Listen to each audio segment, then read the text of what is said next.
ఆత్మవిశ్వాసానికి నిజమైన సంతకం. మన ప్రభుత్వం రాయలసీమను రాయలసీమగా చేస్తే ఈ ప్రభుత్వం రాయలసీమను నెత్తుటి గాయాల సీమ చేసింది. మన ప్రభుత్వం పగల సెగలను చల్లార్చి రాయలసీమను శాంతి నికేతంగా మారిస్తే ఈ ప్రభుత్వం కత్తులు మనల మీద నెత్తులను చిందించింది. మన ప్రభుత్వం కాలువల్లో కృష్ణమ్మను ప్రవహింపజేసి పీటలు వారిన రాయలసీమ బీడు భూములను సస్యశామలం చేసింది. ఈ ప్రభుత్వం ముఠాకక్షలను పెంచి పోషిస్తూ కాలువల్లో నెత్తుటి వరదలు పారించింది. మన ప్రభుత్వం అభివృద్ధికి పెద్దపీట వేసి కియా లాంటి భారీ పరిశ్రమలను, ఐఐటి లాంటి జాతీయ విద్యా సంస్థలను నెలకొల్పితే ఈ ప్రభుత్వం వాటిని అభివృద్ధి చేయకపోగా వాటిని నిర్లక్ష్యంతో నిర్వీర్యం చేసింది. సిద్ధం అన్నాడు జగన్. దేనికి సిద్ధం? బాబాయిని చంపేసి తల్లిని చెల్లిని గెట్టేసి బాబాయిని చంపిన నిందితులను కాపాడుతూ చెల్లికి ద్రోహం చేశావు. వారికి సమాధానం చెప్పడానికి సిద్ధమా? ప్రతి ఏటా జాబ్ క్యాలెండర్ ఇస్తానని నమ్మి బలికి కొత్తవి రాకపోగా ఉన్న పరిశ్రమలను వెళ్ళగొట్టి గంజాయికి బానిసలు చేసిన యువతకు సమాధానం చెప్పడానికి సిద్ధమా? అధికారంలోకి వచ్చిన వారం రోజుల్లో సిపిఎస్ రద్దు చేస్తామని హామీ ఇచ్చిన ఉద్యోగులకు సమాధానం చెప్పడానికి సిద్ధమా? రాష్ట్రానికి రాజధాని లేకుండా 3 రాజధానుల పేరుతో అమరావతి రైతుల త్యాగాన్ని అవహేళన చేసి నువ్వు రైతులకు ప్రజలకు సమాధానం చెప్పడానికి సిద్ధమా? నా ఎస్సీ నా బీసీ నా మైనారిటీ అని చెప్పుకు తిరిగే నువ్వు దళితులను చంపి డోర్ డెలివరీ చేసిన వారిని కాపాడుతూ ఒక ఫ్యామిలీ రైలు కింద పడి ఆత్మహత్య చేసుకున్న కుటుంబానికి సమాధానం చెప్పడానికి సిద్ధమా?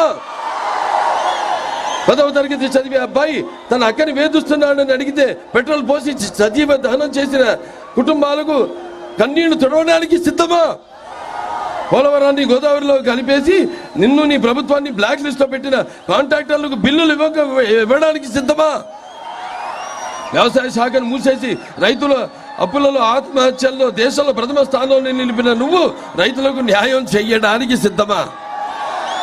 ఆర్టీసీ కరెంటు ఛార్జీలు పెంచి ఇంటి పన్ను, నీటి పన్ను, ఆస్తి పన్ను, ఆఖరికి చెత్త పన్ను పెంచేశావు. ఈ పన్నులు తగ్గించడానికి నువ్వు సిద్ధమా? మాయలు మోసాలకు మళ్ళీ సిద్ధమా? అరాచకాలకు అక్రమాలకు మళ్ళీ సిద్ధమా? రాబోయే 100 ఏళ్ల నాటి ప్రజలకు దొరకకుండా ఇసుక పాత్రలు తవ్వడానికి మళ్ళీ సిద్ధమా? లేకపోతే ఈ చీప్ లిక్కర్తో జే బ్రాండ్ మద్యాన్ని వరదలుగా భావిస్తూ మరో 1,00,000 కోట్ల దోపిడీకి మళ్ళీ సిద్ధమా? ఈ ప్రభుత్వం తయారు చేయించిన కల్చి మద్యాన్ని తాగించి వేల లక్షల మంది ఆడపడుచులు తారి బొట్లను తెంచడానికి మళ్ళీ సిద్ధమా? సిద్ధం పేరుతో ప్రభుత్వం ధనం 1,600 కోట్లతో హోర్డింగ్ ఏర్పాట. ఈ నిధులను పెడితే అన్నమయ్య డ్యామ్ గేట్లు వచ్చేసేవి.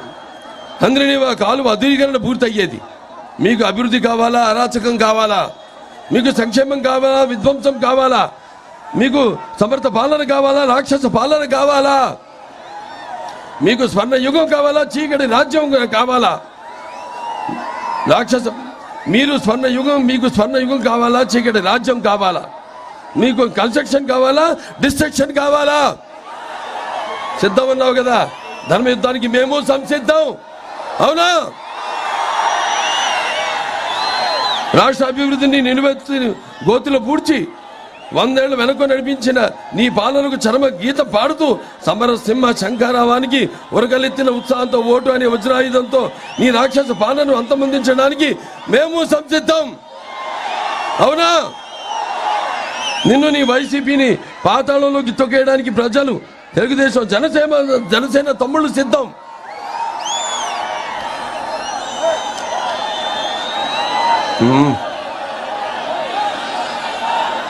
సోదరుడు పవన్ కళ్యాణ్, మనం ఒకటయ్యాము. మాట కలిసింది, మనసు కలిసింది, పదం కలిసింది, భుజం కలిసింది. మన ఇరువురి సంఘటిత శక్తిని అడ్డుకునే శక్తి ఎవరికి లేదు లేదు లేదు. తెలుగుదేశం జనసేన కలయిక ఒక నిప్పుల ఉప్పెన. తెలుగుదేశం జనసేన అరాచకాన్ని నిర్మూలించే ఒక అగ్నిపర్వత విస్ఫోటం. అక్రమాల అరాచకాల రాక్షస రూపాన్ని కూలగొట్టే ఒక పాశుపతాస్త్రమే. చివరిగా ఒక మాట చెప్తున్నాను. ఓటరన్నా నువ్వు ఇప్పటిదాకా నమ్మి ఎక్కింది వైసీపీ అనే కొయ్య గుర్రాన్ని. నిన్ను మాయ చేసి మభ్యపెట్టి అటు ఇటు ఊపిందే కానీ అభివృద్ధి చేయలేదు. తెలుగుదేశం జనసేన కలయిక వాయు మనోవేగాలతో పరుగులు తీసే పంచకళ్యాణి గుర్రం. అది నిన్ను సంక్షేమ రాజ్యంలో చేరుస్తుంది, చేయగండి నిండని మీ బ్రతుకుల్లో అద్భుతమైన వెలుగులు ఇస్తుందని తెలియజేసుకుంటూ అందరు కూడా ఇలాగే ఒక సంఘటిత శక్తిగా ఉండి మరి ఈ యొక్క ఏదైతే మనం కోల్పోయామో మన ఉనికిని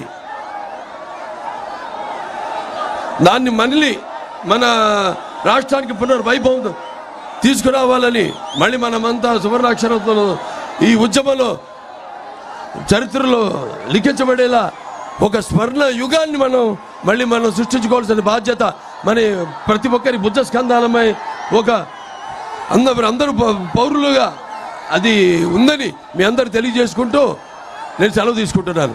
జై భారత్, జై తెలుగుదేశం, జై